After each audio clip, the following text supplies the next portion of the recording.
যাতে পড়েও না, আজ থেকে তুমি আমার সুরঙ্কর্তা। ম্যাডাম রজত না মামা, নমস্কার। আপনি তো ভিডিও সাহেব মিস পাখি আগে হ্যাঁ, এখন দেবেন না টাকাটা, পুলিশ আছে। আলাপ করতে নতুন এসেছি তো। আপনাদের কি কোনো গোপন কথা আছে? আমি না হয় তাহলে যাবেন? যান যান যান যান। মানে এমনি কোনো একটা কাজ নেই। ম্যাডাম আমার আমি হলাম সেক্রেটারি। Madam secretary. আচ্ছা, ভালো ভালো ভালো। আপনি বলছিলেন নাকি কাজ আছে, যাবেন বলছিলেন? কাজে তো আমি নিশ্চয়ই যাব। তার আগে বলুন তো রাজত সামন্ত, আপনার হাতে ব্যাগটাতে কি আছে? আমার ব্যাগে কি আছে তা দেখার অধিকার আপনার নেই।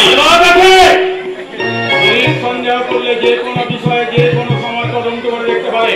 প্রতীক্ষা, রজত বাবুর হাত থেকে ব্যাগটা নিয়ে খুলে দেখো তো কি আছে।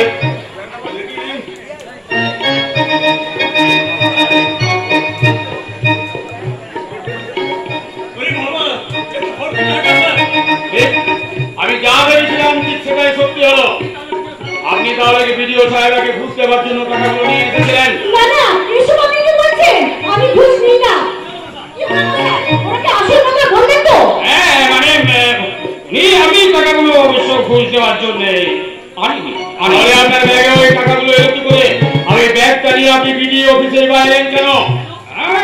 কেন এলাম মানে কিছু একটা বলো, নইলে তুমি সবাই ফেসে যাবো। কি বলবো বলুন তো, কি বলবো বলুন? মানে বলুন, ওই টাকাটা আপনার পার্সোনাল অ্যাকাউন্টের টাকা। আপনি গ্রামের উন্নতির জন্য গ্রাম তহবিলে দান করতে এনেছেন।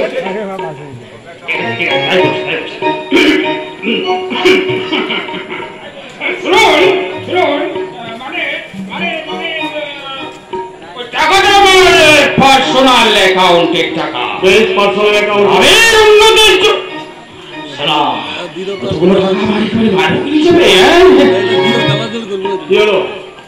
বলুন, গ্রামের উন্নতির জন্য। রোল হয়ে গেল।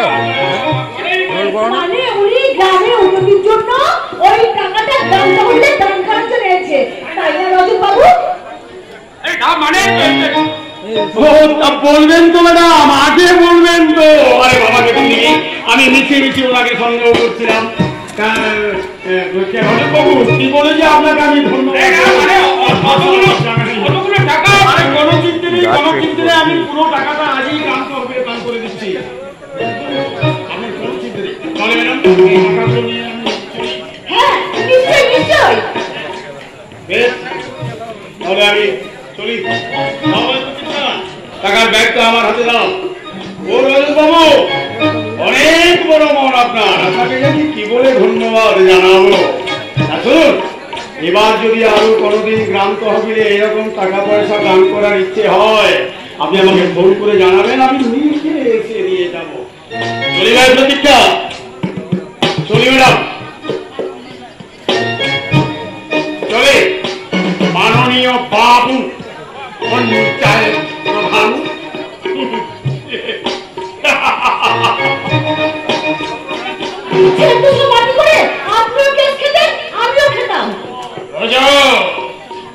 রজত না মামা,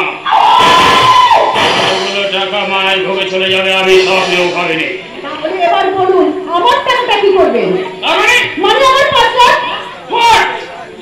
আপনি কি আমার সাথে ইয়ার্কি করছেন নাকি? লোকের সামনে দেখলেন 5 লাখ টাকা আমার জলে চলে গেল।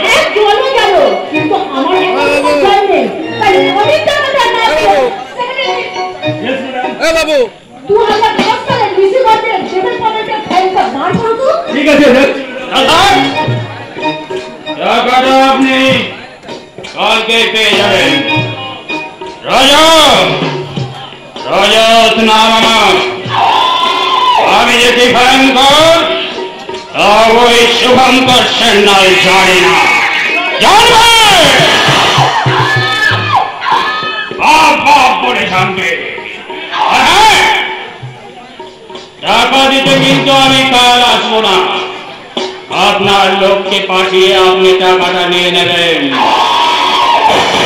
কারণ নেড়া একবারই বেলতলায় যায়, দুবার নয়। আর একটা কথা শুনে রাখুন ম্যাডাম, বারবার ফাইল খোলার চেষ্টা করবেন না, তাহলে গোটা গ্রামের সামনে আপনার ওই পরনের শাড়িটা আমি খুলে দেব। মনে রাখবেন, আপনি মেয়ে মানুষ, আর কাপড়েও আপনাদের কাঁথা হয় না। কাঁথা আমরা দিই না। আরে 12 হাত কাপড়ের মধ্যে যদি 2 হাত কাপড় আমরা কাঁচাতেই খরচ করে ফেলি, তাহলে আপনাদের মতোই কলঙ্কিত পুরুষগুলো মুখ লুকাবার জন্য এই মা বোনেদের বিশাল আঁচল পাবে কোথায়? বেরিয়ে যান, I said get out! মনে রাখবেন, একটু সাবধানে থাকবেন আর মুখটা বন্ধ রাখবেন।